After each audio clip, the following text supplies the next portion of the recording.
মানে সব দিক দিয়ে তারা দেখতেছে, খুঁজে খুঁজে যে কোথায় আমার শরীরের মধ্যে ছিল আছে। তো এরকম ছিল তো আমার শরীরের মধ্যে নাই।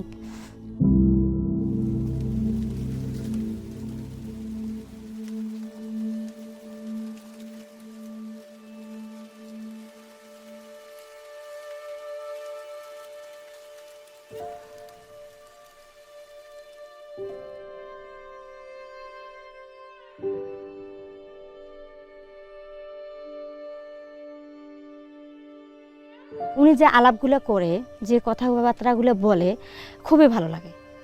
আমি যে ঘর থেকে শুনি, আমার কাজের ক্ষেত্রেও হইলেও আমি কিন্তু শুনতে পাই কথাগুলো, খুবই ভালো লাগে যে কথাগুলো এত সুন্দর। পরে আমি আমার হাজব্যান্ডের সাথে শেয়ার করি যে আমি কি এই কথাগুলো শুনতে পাই না।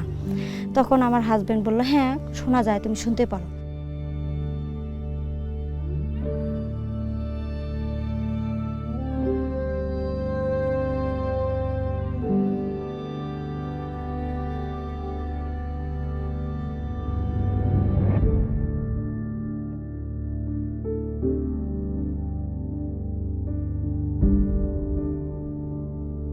পরে কই যে খ্রিস্টানদের বই, এটা কেমনে হয়, এটা খ্রিস্টান, এটা তো খ্রিস্টান নয়, এটা মুসলমান।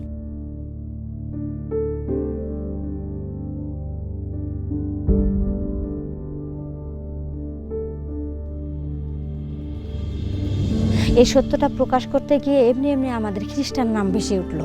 কিন্তু তারপরে ধীরে ধীরে ধীরে ধীরে বুঝতে পারলাম যে এই তৌরুজ জব্বুর ইনজিল অনুসরণ করলেই খ্রিস্টান বলা হয়।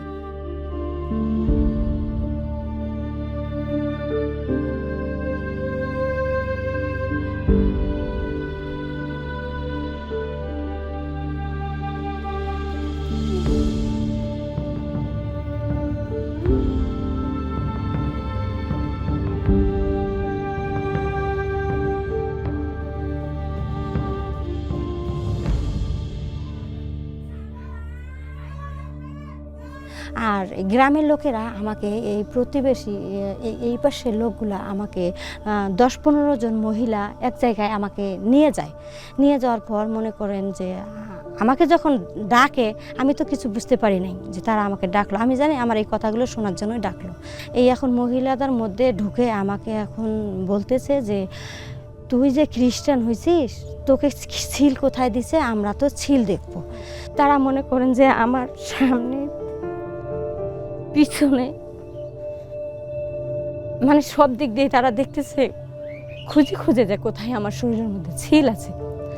এরকম ছিল তো আমার শরীরের মধ্যে নাই। তখন আমি সেখান থেকে যে এরকম অপমান অপদস্থ তারা করলো আমাকে, আমি যে কি বলবো এই বিষয় নিয়ে, তো আমি কাউকে কিছু বলতে পারি না, কারণ এটা আমার নিজের ইজ্জতের ব্যাপার।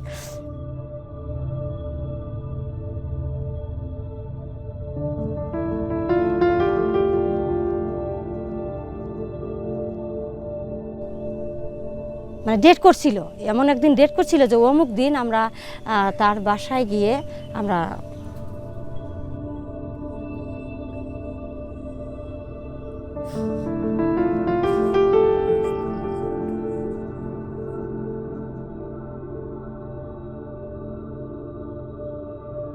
প্রভু বলেছেন, যদি তোমরা তোমাদের বেঁচে থাকতেই হয় তাহলে আমার জন্যই বেঁচে থাকো, আর যদি মরতে হয় তাহলে আমার জন্যই মারা যাও। যদি আমাদের মরতেই হয়, যেন আমরা প্রভুতেই মরতে পারি। যদি বেঁচে থাকি তাহলে যেন প্রভুর গৌরবের জন্য বেঁচে থাকি, আর প্রভু আমাদের মধ্যে দিয়ে যেন কাজ করতে পারেন।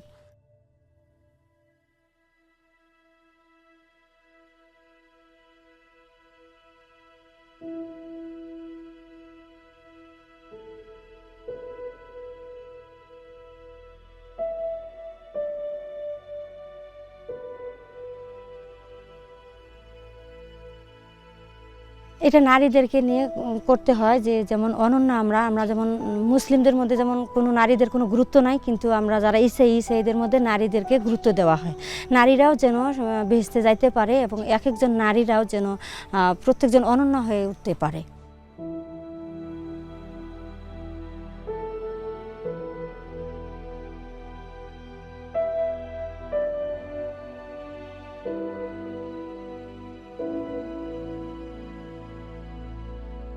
মাঝে মাঝে যখন নির্যাতন হয় তখন আমরা এই ঘরের মধ্যে যখন উপাসনা করি তখন ভয় হয়, টিনের ঘরে এটা যদি।